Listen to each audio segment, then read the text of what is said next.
I'm Ella, And this is Haven. Haven? Yeah.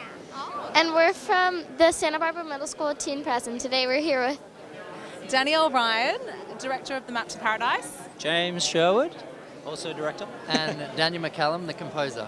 Nice to meet you. Tell us a little bit about your film and what inspired you to make it. So our film is an adventure-filled tale about the birth of the global movement to protect the sea.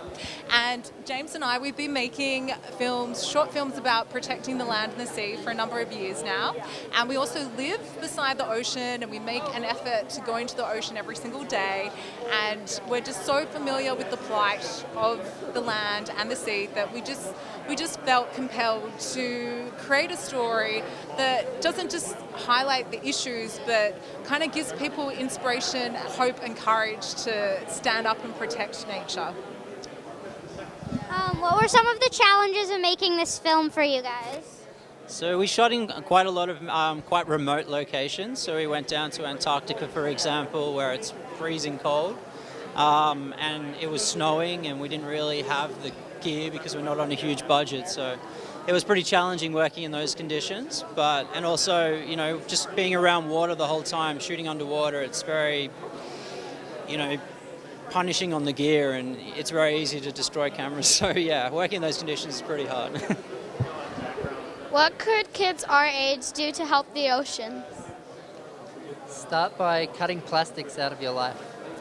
And in terms of protecting the ocean, I think firstly you need to understand what are the issues. So get educated. Ask your teachers to teach you about the planet and why the ocean's important and what you need to do to save it.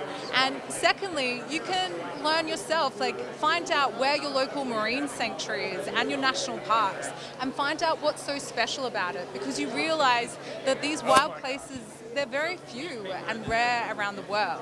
And once you start to understand all the ingredients that you need to protect something, so whether it's law, whether it's policy, whether it's education, whether it's advocacy, you can discover your own role in that movement and come up with your own projects to protect your own backyard. And, yeah. And finally, if you could give us one homework assignment, what would it be? Oh, I've got a good one. Yeah. Go get your parents to take you to Catalina and go snorkeling with you, because it's really beautiful and it helps you to understand how beautiful and what's worth protecting out there. And on top of that, create a campaign to protect a new sanctuary in your backyard. Thank you for talking with us. Thank you. Thanks.